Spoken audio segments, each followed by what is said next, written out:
ಬಿಜೆಪಿಯವರು ಇದ್ದಾರಲ್ಲ, ಅವರ ರಾಜ್ಯಕ್ಕೆ ಎಷ್ಟೇ ಅನ್ಯಾಯ ಆದರೂ ಕೂಡ ಅದನ್ನು ಸಮರ್ಥನೆ ಕೇಂದ್ರ ಸರ್ಕಾರ ಮಾಡೋದನ್ನೆಲ್ಲ ಸಮರ್ಥನೆ ಮಾಡ್ಕೊಳ್ಳೋದು ಅದು ಮಹಾ ತಪ್ಪು. ಬಿಜೆಪಿಯವರು ಕೇಂದ್ರ ಸರ್ಕಾರ ಏನು ತಗೊಂಡ್ರು ಕೂಡ ಅದು ಸರಿ ಅಂತ ಹೇಳ್ತಕ್ಕಂಥದ್ದು ಇದೆಯಲ್ಲ, ಕರ್ನಾಟಕಕ್ಕೆ ಅನ್ಯಾಯ ಆಗೋದನ್ನೆಲ್ಲ ನ್ಯಾಯ ಅಂತ ಹೇಳೋದು ಇದೆಯಲ್ಲ, ಅದು ಮಹಾ ಅಪರಾಧ.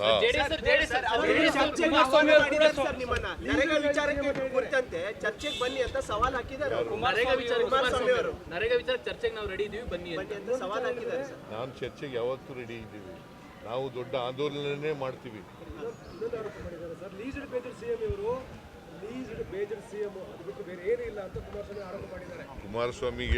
ಕುಮಾರಸ್ವಾಮಿ ಬಿಜೆಪಿಯವರು ಬರೀ ಸುಳ್ಳು ಹೇಳ್ತಾರೆ.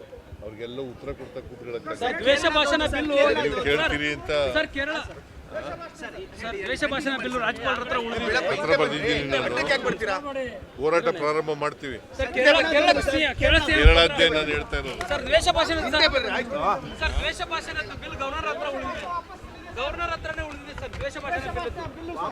ನೋಡ, ಅದು ಅವರು ನೋಡ್ಲಿ, ಅದನ್ನ ನೋಡಾದ್ಮೇಲೆ ನಾವು ಒಂದ್ಸಾರಿ ಭೇಟಿ ಮಾಡಿ ಹೇಳ್ತೀವಿ, ಎಕ್ಸ್ಪ್ಲೈನ್ ಮಾಡ್ತೀವಿ.